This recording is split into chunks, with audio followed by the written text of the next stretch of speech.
Hello, welcome back. I have the sense that this year we're going to do things differently. I am going to do things differently, and I feel like this is a year when I'm going to get off the plateau in a lot of areas of my life, especially in the financial area. We're not just going to sit around with our vision board and our goals on our wall and do nothing about it. We have to come up with strategies and plans to put actions behind our vision so that they can actually manifest. The vision is just a destination. Now we have to find the vehicles that are going to take us to our destination. We're going to talk about strategies and plans to take care of our financial goals. Our financial ability is what carries a lot of our other goals. We're going to start with a number of checkpoints. First, we're going to organize our paperwork. Anything that has to do with our finances, bank statement, tax return, W-2, 1099, we have to make sure everything is organized in a folder.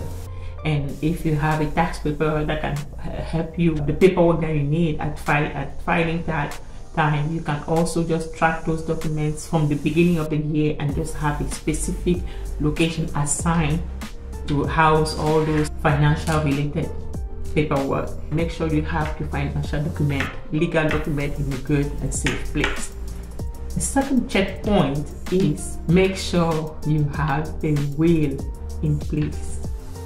Make sure that you have a will. Every year you review your will. Some people have wills and maybe they get divorced and they forget to change the beneficiary. Having this checkpoint help you update your financial information. Sometimes you think, oh, I don't have much, I don't have anything to put in the will, until you find out that when a loved one passes, you can even lose access to your car, or things like mortgage cannot be paid because you don't have access to the information. So it's a very traumatic experience, and please take the time and put together a will and make sure that will is also kept somewhat secure. The next checkpoint is your insurance.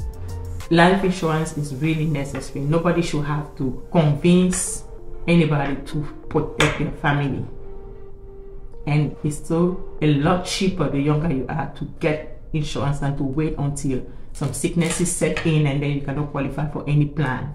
So make sure you have your life insurance in place and that your family is protected in case something was to happen to you or your spouse and then your children will be stranded. Make sure that that life insurance is up to date.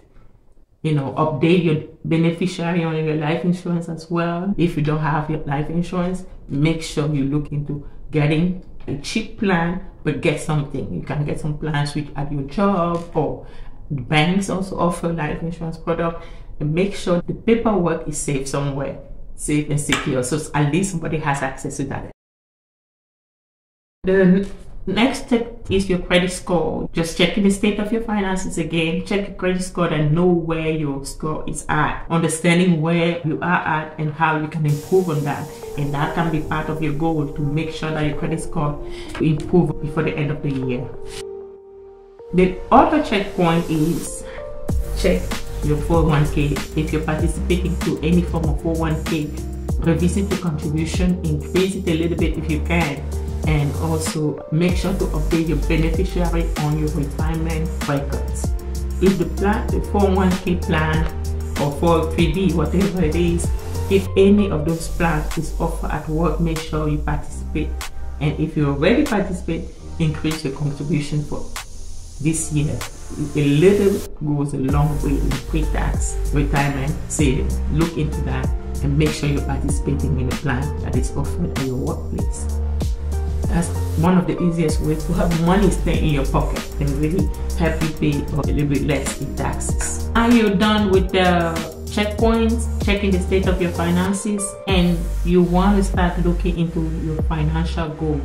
Number one strategy to tackle the financial goal is to create a budget that works for you and decide to stick with it. So whatever financial goal you have, you will need to start with a budget, because a budget will help you organize your finances and assign your finances to take care of different goals or expenses. The budget should cover first your necessities, like your mortgage, your bills and insurance, anything that you cannot live without. once your necessities are covered, then you should assign bucket to each part of your financial goal. Let's say your financial goal is to pay off your debt, and the second one is to travel, maybe take a family vacation this year. You can assign buckets for debt repayment, a bucket for traveling, if that's one of your goals for this year, a bucket for investing, and a bucket for savings. Any other goal you can assign a bucket for it. And one of the easiest way to make your budget work is to automate this bucket system. If you have a bank account, and whenever money comes into your main account, your checking account, you have scheduled transaction to go into whatever bucket. Whatever, you can have a travel account where you send just say $50 every month in that bucket for you. It's as easy as that. Once you have that in place and you make sure that whatever bucket you assign money to is used to take care of your goals, that should be easy to keep on top of your goal. That's one of the strategies I use, and I feel like it works good for me, because whatever I am left with in my account, usually after I've taken care of my priorities, of my goals, now this money is mine to spend for my wants. So that's the strategy that works for me, and that's the strategy that can help you attain your financial goals this year. The other tool that you should use is having financial review meetings, at least monthly, or you can do it bi-monthly, whatever works for you. But it's good to have a review of your finance. Just take time for yourself and go over your budget, making some changes in your spending. I've noticed, for example, in January I spend a lot less than October, November, December, because that's in preparation of the holiday. And in January I can usually catch up a little bit.